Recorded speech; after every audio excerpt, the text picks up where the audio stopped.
सभी बच्चे ध्यान से सुनो, कुछ महत्वपूर्ण सूचना आई है। दिवाली के उपलक्ष्य में विद्यालय में 5 दिन का अवकाश रहेगा। ये सुनकर सभी बच्चे खुश हो जाते हैं। चलो अब आपको बताते हैं दिवाली पर हमें क्या क्या सावधानी रखनी चाहिए। पटाखों जलाते समय कभी भी उनके पास में न जाएं। पालतू जानवरों या आवारा पशुओं को पटाखे दिखाकर उनके साथ शरारत न करें। पर्यावरण का भी विशेष कर ध्यान रखें।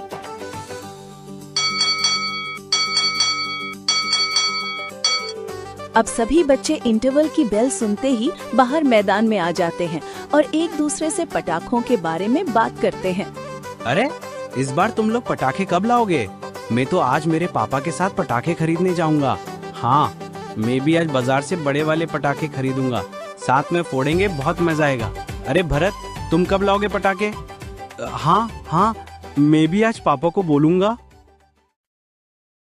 अब स्कूल की छुट्टी होते ही सभी बच्चे अपने घर जाते हैं। वहीं भरत अपने घर पहुंचकर अपनी माँ से कहता है, माँ, क्या ये दिवाली भी हम बिना पटाखों के ही मनाएंगे? बेटा, इस बार फसल अच्छी नहीं आई है, इसीलिए हम दिवाली पटाखों से नहीं मना पाएंगे। लेकिन मैं तेरे पापा से कहूँगी, कहीं से उधार लेकर वो तुम्हारे लिए पटाखे जरूर लाएंगे। माँ, मेरी सभी सहेली दिवाली पर नए कपड़े पहनेंगी, लेकिन हमारे पास तो वो भी नहीं है। हाँ बेटा, बोलूंगी तेरे पापा से, वो जरूर लाएंगे। सीमा बच्चों के पटाखों और नए कपड़ों की जिद के आगे बेबस हो चुकी थी। वो जानती थी घर पर राशन भी खत्म होने वाला है, लेकिन उसने बच्चों को समझा बुझाकर सुला दिया। शाम को रमेश थका हारा घर आता है और सीमा से पूछता है, अरे सीमा, बच्चे सो गए क्या? हाँ जी, सो गए। बच्चे दिवाली पर नए कपड़े और पटाखे मांग रहे थे। क्या कहा तुमसे?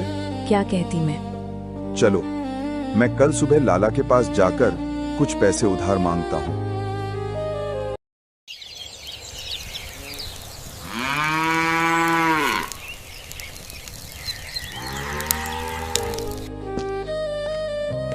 अगले दिन रमेश लाला के पास पैसे उधार मांगने जाता है।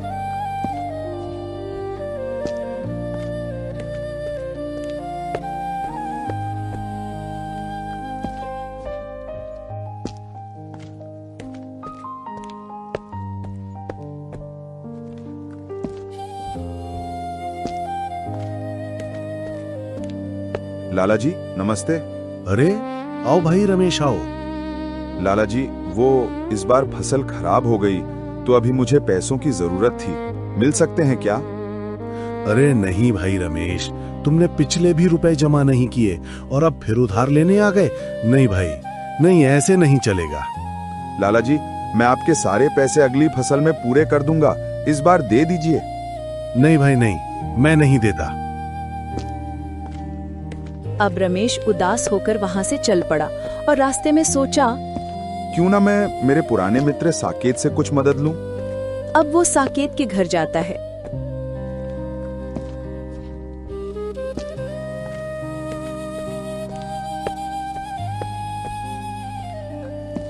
अरे रमेश, कैसे आना हुआ? कुछ नहीं यार, बस थोड़ी मदद चाहिए थी।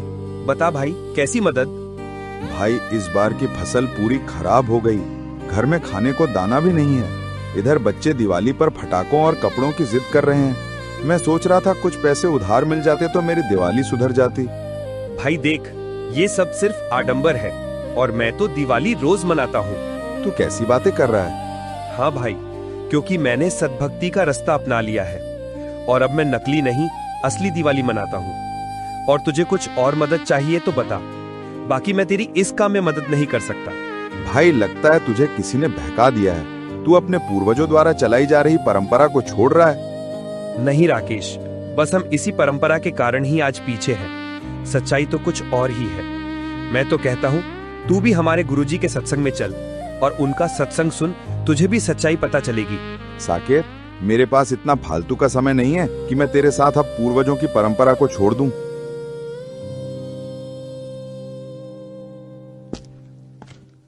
ये कहकर राकेश अपने घर की ओर चल पड़ता है और मन ही मन सोचता है, आजकल लोगों को क्या हो गया है, कुछ भी बोलते हैं। चलो अब संतोष के घर जाता हूँ, शायद वो कुछ मदद कर दे। राकेश अपने दूसरे पुराने मित्र संतोष के घर की ओर चल पड़ा। उसके मन में थोड़ी हिचक थी, लेकिन बच्चों के चेहरों पर मुस्कान देखने की लालसा ने उसे आगे बढ़ने को प्रेरित किया। संतोष के घर पहुंचकर राकेश ने झिझकते हुए अपनी परेशानी बताई। संतोष, जो राकेश को वर्षों से जानता था, उसकी बात सुनकर तुरंत मदद के लिए तैयार हो गया। उसने बिना किसी सवाल के राकेश को कुछ पैसे उधार दिए, जिससे राकेश के चेहरे पर राहत की मुस्कान आ गई। भाई, तेरा बहुत बहुत धन्यवाद। इस मुश्किल समय में तूने मेरी मदद की है। मैं जल्द ही तेरे पैसे लौटा दूंगा। ये मेरे लिए बहुत मायने रखता है। संतोष की मदद से राकेश अब बाजार की ओर निकल पड़ा। उसके कदम पहले से ज्यादा तेज थे और मन में बच्चों के लिए दिवाली की खुशियां खरीदने का उत्साह था। सबसे पहले वो बच्चों के लिए रंग बिरंगे पटाखे खरीदने एक दुकान पर गया। पटाखों की चमक और शोर ने उसके बचपन की यादें ताजा कर दी। फिर वो कपड़ों की दुकान पर पहुंचा, जहां उसने बच्चों के लिए नए चमकीले कपड़े चुने। अंत में उसने राशन की दुकान से घर के लिए आवश्यक सामान खरीदा, ये सुनिश्चित करते हुए कि दिवाली पर किसी चीज की कमी न हो। अपनी खरीदारी पूरी करने के बाद राकेश एक संतुष्ट मुस्कान के साथ अपने घर की ओर चल पड़ा। ये लो बच्चों, तुम्हारे लिए पटाखे और नए कपड़े आ गए हैं। अब हम सब मिलकर दिवाली मनाएंगे। राकेश की आवाज सुनते ही बच्चे खुशी से झूम उठे। वे दौड़कर उसके पास आए और अपने नए कपड़ों और पटाखों को देखकर उनकी आंखें चमक उठी। उनकी मासूमियत और खुशी देखकर राकेश का मन भर आया। ये लो सीमा, तुम्हारे लिए भी एक सुंदर साड़ी लाया हूँ। बताओ कैसी है? अरे, ये तो काफी अच्छी है। मुझे बहुत पसंद आई, पर इतना सब कुछ कैसे? मुझे तो लगा था कि इस बार। अरे, दिवाली है, ये साल में एक बार ही तो आती है। बच्चों को भी तो मौका मिलना चाहिए खुश होने का, नई चीजें पहनने का, पटाखे जलाने का। इन सब छोटी छोटी खुशियों से ही तो जिंदगी बनती है। हाँ, लेकिन इतना सब कुछ लाए कहाँ से? मुझे लगा था कि हमारे पास अभी उतने पैसे नहीं है। ये मैं अपने पुराने मित्र संतोष से कुछ पैसे उधार लेकर आया हूँ। चिंता मत करो, अगली फसल में उसे लौटा देंगे। उसने हमेशा हमारी मदद की है और मैं उसका कर्ज चुका दूंगा। ये दिवाली हमारे लिए खुशियों भरी होगी। अगले दिन गांव में दिवाली की धूम मची हुई थी। हर घर जगमगाते दियों और रंग बिरंगी लाइटों से रोशन हो उठा था, मानो आसमान के तारे जमीन पर उतर आए हों। चारों ओर उत्सव का माहौल था। हर घर से अलग अलग पकवानों की मोहक खुशबू आ रही थी, जिससे पूरा गांव महक रहा था। बच्चों की टोली एक जगह इकट्ठा होकर तरह तरह के पटाखे और फुलझड़ियां जलाने में व्यस्त थी। पटाखों की गूंज से पूरा गांव गूंज रहा था और बच्चों की खिलखिलाहट से हर कोना जीवंत हो उठा था।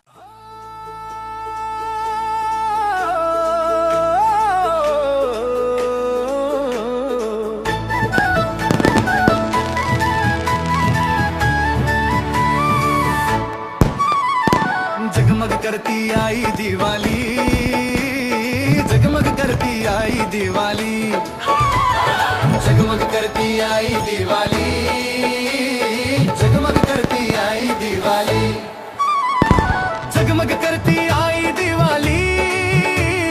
शुभ दिन आया मनाए सभी, हर घर आज दीप जले हैं, दुख अंधकार सब मिटे हैं। लक्ष्मी माता घर घर आई, अन्न धन से भरे भंडार। संग आदि गणेश देवा पधारे, रिद्धि सिद्धि बरसाए अपार। राम सिया के लौटे वन से, जीत दिवस मनाए सभी। राम सिया के लड़के वन से, जीत दिवस मनाए सभी। जगमग करती आई दिवाली, खुशियां लेकर आई दिवाली। जगमग करती आई दिवाली, खुशियां लेकर आई दिवाली, आई दिवाली। जगमग करती आई दिवाली, खुशियां लेकर आई दिवाली। गांव में चारों ओर खुशियों और उल्लास का माहौल था। तभी भरत थोड़ी शरारत करता है। अरे राहुल, क्या तू हाथ में पटाखा लेकर फोड़ सकता है? नहीं यार, मुझे तो डर लगता है। देख, मैं फोड़कर दिखाता हूँ।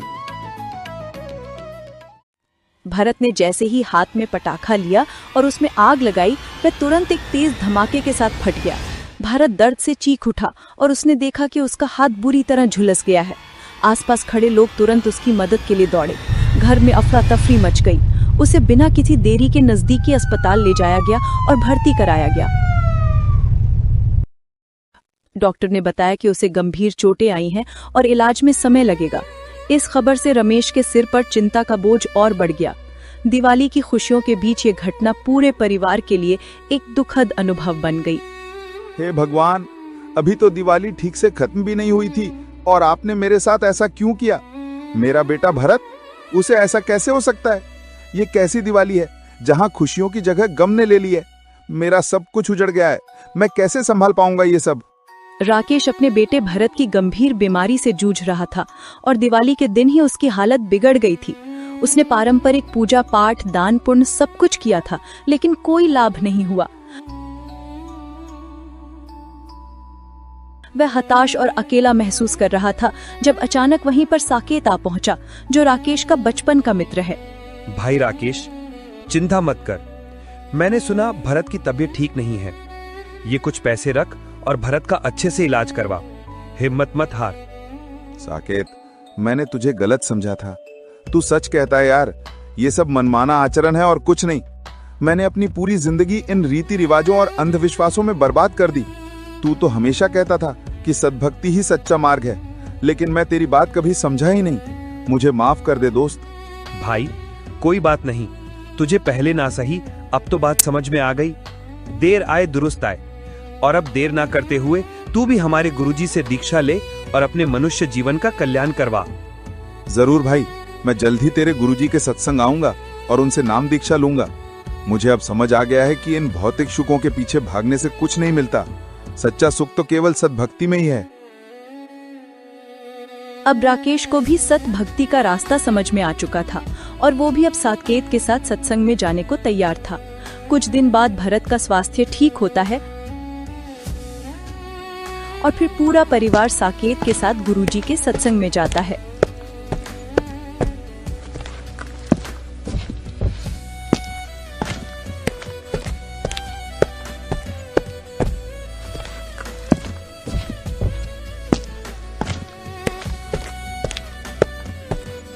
पुण्य आत्माओं, दिवाली मनाना लोकवेद है, मनमाना आचरण है, शास्त्र विरुद्ध है। हम दिवाली क्यों मनाते हैं? यही बताते हैं कि भगवान श्री राम सीता जी को लेकर रावण को मारकर अयोध्या वापस आए थे। उस खुशी में दीप जलाए गए थे। लेकिन ज्ञान सुनो, श्री राम जी स्वयं काल के लोक में, श्री राम जी खुद काल के 21 ब्रह्मांड में हैं। वे कोई पूर्ण परमात्मा नहीं हैं। वे तो ब्रह्म काल के पुत्र विष्णु जी के अवतार थे। उनके जीवन में भी दुख कष्ट आए, उनको भी हार जीत का सामना करना पड़ा। जिसके लिए खुशी वो ही दुखी। जिस सीता के वापस आने की खुशी में दीप जलाए, उनको बाद में घर से निकाल दिया गया, बेचारे जंगल में रहीं। जिस राजा के घर में ऐसा अनर्थ हो जाए, उसके वापस आने पर हम खुशी कैसे मना सकते हैं? सद्गुरु कहते हैं, एक दिन घी के दीप जलाए, 2 दिन हवन कर दिए, इससे बात नहीं बनेगी। जब सीता को घर से निकाला तब क्यों नहीं दीप जलाए? असली दिवाली तो भक्ति से। ये दीपों की रोशनी, ये पटाखे और ये हुड़दंगबाजी, ये सब काल का फैलाया हुआ भ्रम है।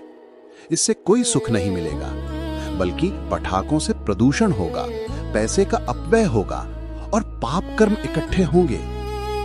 असली दिवाली कौन सी है? सद्गुरु कहते हैं, सदा दिवाली संत की, 12 मास बसंत, प्रेम रंग जिन पे चढ़े, उनके रंग अनंत। जिस भक्त के हृदय में सत्य ज्ञान का प्रकाश हो गया, जिस भक्त ने पूर्ण परमात्मा कबीर साहिब की सत्य भक्ति शुरू कर दी, उसके लिए तो हर दिन ही दिवाली है, हर पल ही खुशहाली है। ये संसार नाशवान है, यहाँ एक पल का भी भरोसा नहीं है। मनुष्य जीवन हमें मिला है एक विशेष उद्देश्य के लिए। वो उद्देश्य क्या है? पूर्ण मोक्ष की प्राप्ति। लेकिन हम करते क्या है? हम काल अर्थात ब्रह्म के फैलाए हुए जाल में उलझकर, जन्म मरण के रोग से पीड़ित होकर शास्त्र विरुद्ध साधना करते रहते हैं। पुण्यात्माओं, आप दुनिया में कितने ही डॉक्टर से इलाज करा लो, कितने ही तांत्रिकों से पूछ लो, कितनी ही पूजा करा लो, लेकिन जब तक बीमारी की जड़ पता नहीं चलेगी तब तक रोग नहीं कटेगा। हमारे जीवन का सबसे बड़ा रोग है जन्म और मृत्यु का चक्र और कर्मों का बोझ।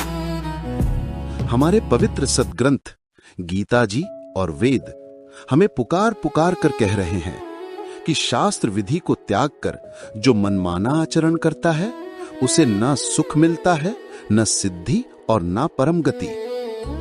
हम जो भक्ति कर रहे थे, देवी देवता की पूजा, व्रत, तीर्थ यात्रा, ये सब मनमाना आचरण है। इससे क्षणिक सुख तो मिल जाता है पर परम शांति नहीं मिलती।